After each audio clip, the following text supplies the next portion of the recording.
नमस्कार मित्रांनो, लाडकी बहिणीनंतर आता महिलांना एक मोठी खुशखबर आहे। 25 लाख रुपयापर्यंतची नवीन योजना आता केंद्र सरकारने सुद्धा याच्यामध्ये एक तातडीचा एक निर्णय घेतलेला आहे। राज्य सरकारने याच्यामध्ये सांगितलं आहे की 25 लाख रुपयाचं नवीन योजना येणार आहेत। त्याच्यामध्ये स्वतः नरेंद्र मोदी यांनी सभेत काय बोलले आहेत सांगतो तुम्हाला। महाराष्ट्रात त्यांची सभा झाली, त्याच्यामध्ये त्यांनी सांगितलं की 25 लाख रुपयांची नवीन योजना आपण महिलांसाठी आणत आहोत, महिला सशक्तीकरणासाठी आपण आणत आहोत। तर ती योजना नेमकी काय आहे, कोण कोण याला पात्र असणार आहे, त्याला फॉर्म कसा भरायचा आहे, त्याची सगळी प्रोसेस आपण या व्हिडिओमध्ये पाहणार आहोत। तर सर्वप्रथम आपल्या चॅनलला सबस्क्राइब करा आणि चॅनलला सबस्क्राइब केल्यानंतर व्हिडिओला लाईक आणि जास्तीत जास्त शेअर करा, जेणेकरून आपल्या ज्या महिला आहेत, आपल्या ज्या माता भगिनी आहेत, त्यांना या योजनेचा लाभ घेता येईल। हे बघा, आपल्या सगळ्यांना माहिती आहे मित्रांनो, आपल्या खूप साऱ्या अशा माता भगिनी आहेत ज्यांच्याकडे काहीतरी बिझनेस करायचं, स्टार्टअप करायचा, त्यांच्याकडे कला आहे, ताकद आहे, परंतु पैसे अभावी ह्या महिला पुढे जाऊ शकत नाहीत। अशा खूप महिला आपण महिला आहेत। आपल्या गावागावामध्ये सुद्धा बचत गट यासाठी उपयुक्त ठरतो, परंतु आता शासनाकडूनच याला 25 लाख रुपयाची नवीन योजना घेऊन आलेली आहेत। त्या योजनेमध्ये आपल्या ज्या लाडक्या बहिणी आहेत त्यांना खूप मदत होणार आहे। त्यांना पुढे त्यांचा जो बिझनेस आहे ते स्टार्टअप करण्यासाठी पुढे काय सगळ्या गोष्टी लागणार ते सगळं सांगणार आहे मी, तोपर्यंत लक्षात घ्या। ह्याच्यामध्ये आपण व्यवस्थित माहिती पाहणार आहोत। हे बघा, माझी लाडकी बहिणीनंतर महिलांसाठी 25 लाख रुपयांची नवीन योजना सुरू। जाणून घ्या काय आहे। पुण्यश्लोक अहिल्याबाई होळकर महिला स्टार्टअप योजना 2024 महाराष्ट्र। लक्षात घ्या, वर्धा जिल्ह्यात पंतप्रधान नरेंद्र मोदी यांच्या हस्ते पुण्यश्लोक अहिल्याबाई होळकर महिला स्टार्टअप योजनेचे उद्घाटन झाले। तुम्हाला मी सांगितलं की केंद्र सरकारने सुद्धा याच्यामध्ये यांना हात लावलेला आहे। तर जे काही आपले पंतप्रधान आहेत देशाचे नरेंद्र मोदी यांनी स्वतः वर्धा जिल्ह्यामध्ये त्यांची आता ही झाली सभा झाली। या सभेमध्ये त्यांनी याचं उद्घाटन केलं। या योजनेचा उद्देश महिलांसाठी उद्योजकतेच्या संधी वाढवणे आणि आर्थिकदृष्ट्या सक्षम करणे हा आहे। मी तुम्हाला आधी पण सांगितलं की महिला सशक्तीकरण हा या योजनेचा पहिला मूलभूत पाया आहे। आणि मी सुद्धा खूप ठिकाणी बघितलं आहे की खूप महिला आपण म्हणतो ना की कार्यक्षम आहेत आणि त्या पूर्ण कॅपेबल आहेत ते उद्योग करण्यासाठी, परंतु पैशाअभावी म्हणा कुठलं काही त्यांना प्रोत्साहन नसल्यामुळं अशा महिला मागं पडतात आणि त्यांचं जे भविष्य आहे ते उज्ज्वल होत नाही। तर अशासाठीच ही योजना सुरू झालेली आहे। लक्षात घ्या, ही योजना काय आहे, म्हणजे याचं महत्त्व काय हे मी तुम्हाला आता सांगणार आहे। अहिल्याबाई होळकर महिला स्टार्टअप ही योजना महिला सक्षमीकरणाच्या दिशेने एक महत्त्वाचा उपक्रम आहे। हा एक स्टार्टअप योजना आहे, त्याच्या अंतर्गत महाराष्ट्रातील महिलांचा स्टार्टअप्सना सुरुवातीच्या टप्प्यात आर्थिक मदत दिली जाईल। या अंतर्गत पात्र महिलांना 25 लाख रुपयापर्यंतची आर्थिक मदत मिळेल, जेणेकरून महिलांचे नाव त्यांना नवीन व्यवसाय सुरू करू शकतील।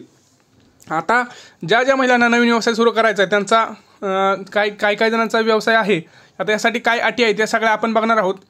ज्या महिलांना आपला व्यवसाय अजून पुढच्या उंचीवर न्यायचा आहे त्यांच्यासाठी तर एक ही वरदानच आहे असं आपण म्हणता येईल।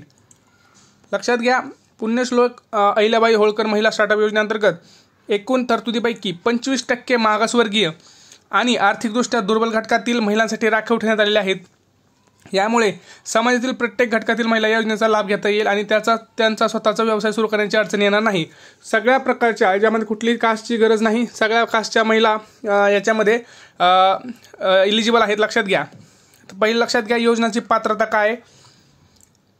पुण्यश्लोक अहिल्याबाई होळकर महिला स्टार्टअप योजना पात्रता, पहिला पॉईंट बघा, नोंदणी। स्टार्टअप केंद्र सरकारच्या उद्योग आणि अंतर्गत व्यापार प्रोत्साहन विभागाची मान्यता आणि स्टार्टअप महाराष्ट्र नोंदणीकृत असला पाहिजे।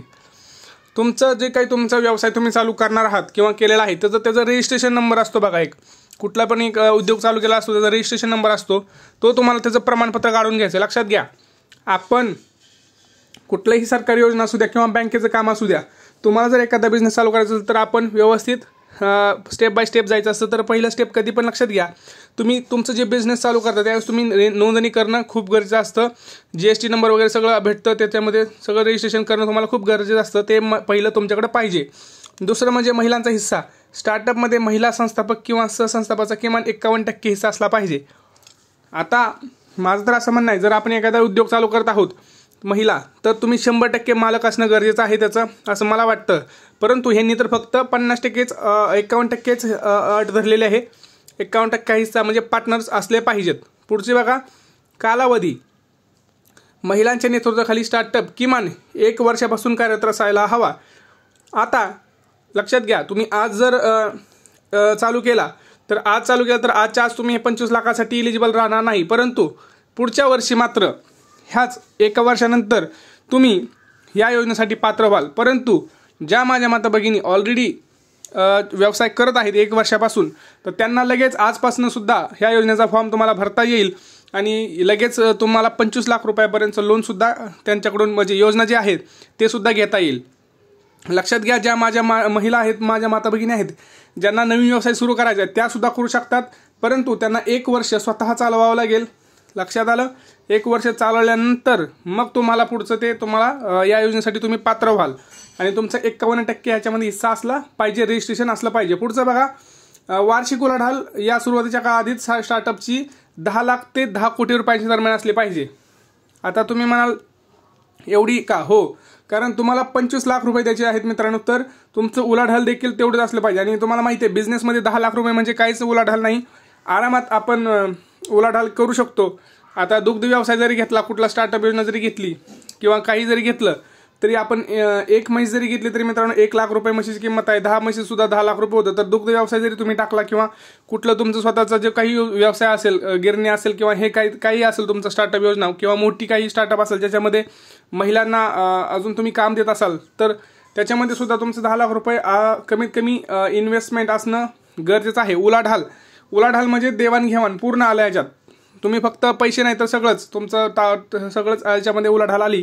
आणि 5वा पॉईंट म्हणजे बघा, यापूर्वी मिळालेला आर्थिक लाभ, महिलांच्या नेतृत्वाखाली स्टार्टअपने यापूर्वी कोणत्याच राज्य सरकार योजनेतून पैसे घेतलेले नसावं। म्हणजे ही योजनेला तुम्ही ज्यावेळेस फॉर्म भरताय त्याच्या आधी तुम्ही कुठलीही योजना म्हणजे कुठल्याही पहिल्या जी योजना आहेत स्टार्टअप योजना त्याच्यामध्ये भाग घेतलेला नसावा, नाहीतर तुम्ही तिकडून पण पैसे घेताय इकडून पण पैसे घेताय असं जर दिसून आलं तर मग तुमच्यावर कारवाई सिद्ध केली जाऊ शकते। त्यामुळं तुम्ही कुठल्याच योजनेचा लाभ घेता कामा नये या योजनेसाठी। आणि फक्त सुरुवातीला तुम्ही ह्याच योजनेला डायरेक्ट जर अप्लाय करत असाल तर तुम्हाला आरामात 25 लाख रुपयापर्यंत जी योजना आहे ती तुम्ही पात्र व्हाल, याच्यामध्ये यांनी सांगितलं आहे।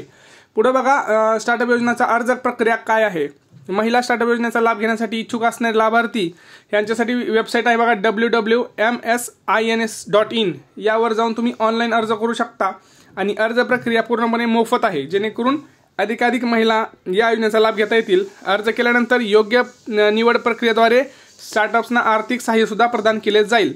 ही योजना ह्या वेबसाईटवर जाऊन तुम्हाला फॉर्म भरायचा, लक्षात घ्या www.msins.in, याच्यावरती जाऊन तुम्हाला तुमचं त्या प्रक्रिया आहे ती प्रक्रिया पूर्ण भरायची आहे, सगळा फॉर्म डिटेलमध्ये भरायचा आहे, कुठलीही चूक करायची नाही। आणि त्याच्यानंतर तुम्हाला आरामात 25 लाख रुपयाची जी काही नवीन योजना आहे त्याच्यासाठी तुम्ही पात्र झाले की तुम्हाला तुमच्या अकाउंटवरती लवकर पैसे येतील आणि तुमचा जो व्यवसाय आहे तो पुढे अग्रेसर होऊ हीच आपल्या सगळ्यांची इच्छा आहे।